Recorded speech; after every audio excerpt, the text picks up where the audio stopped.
So we go to the bar, we order these tequilas, and then she salts up her stomach. So I lick the salt off of her, do the shot, take the lemon, and then now she's like, it's your turn for me to do it off of you. So I'm like, okay. And this is where I got a bit confused, and I think I was just overly excited at the time. I was like, oh my god, this is amazing. And then I got the salt, and I was like, where do I put the salt? And she kind of gestured, just like down here. And I don't know if because I had a few beers or something, but I've turned around and just like, I've got my little man out essentially. I thought she wanted to take the salt from there. Obviously that was completely wrong, and it was me really silly. And I'm in front of the barman, like I've knew some other people there, and they've all started cracking up. The barman's been like, what the hell are you doing? Like basically put your cock away, you can't have that out here. And I was like, oh my god. And I was like, what do you mean? She's like, I meant your stomach obviously. And I was like, oh, of course you did. And so, I kind of composed myself, pretended it didn't happen.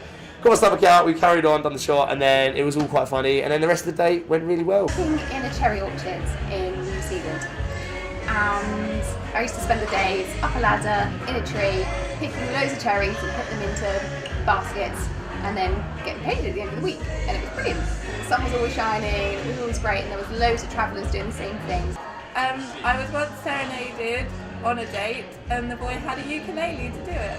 I was up a tree, and this boy came onto the next tree, and picking away, started to have a conversation. My mum did what most other mums probably do, in that she wanted to make sure that I knew she was okay with me being gay. I'm not gay, and after 2 years, she approached me with a little parcel, a book. I can't remember the specific title, but it was something along the lines of How to Cope with Being Gay. And about half an hour later, he was under my tree, picking my cherries and putting them into my basket. So that was rather nice. Primary school, I was in love with this boy, and then we left primary school. I didn't see him for like 5 years, and then saw him again when I went to college, and we met up, and he wanted to go on a date with me. And we were watching the film. About 15 minutes in, he turned to me and was like, oh yeah, I've got to go. And I was like, what? He was like, yeah, I've got this party to go to, so I'm just gonna go. And just left me like in the middle of the cinema. Once when I was in sixth form, I thought it'd be a good idea to let my friend set me up on a blind date. When I got there, it turned out the guy was called Wang. He was staying in the same hostel as I was, and one evening we crept out into the orchard. We took a blanket with us and we put it on the floor, and it was a beautiful night, loads of stars were shining, it was all very romantic. I thought the best way to chat up a guy was to tell him that my dogs can do tricks. So I just literally just sat there and listed each trick my dog could do for about 10 minutes.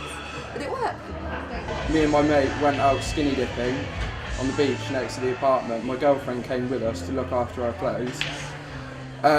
When we got back, they'd gone. She'd taken them. So we had to walk back to the hotel covering ourselves with a lilo, and we got a round of applause when we walked back to the hotel. And we were lying down in this blanket, and he just turned to me and he said, I love you. And I kind of was stunned because I really hadn't known him long at all, maybe a couple of weeks by this point, but I just said, I love you too. And he's been my boyfriend for the past 5 years, so that worked out pretty well.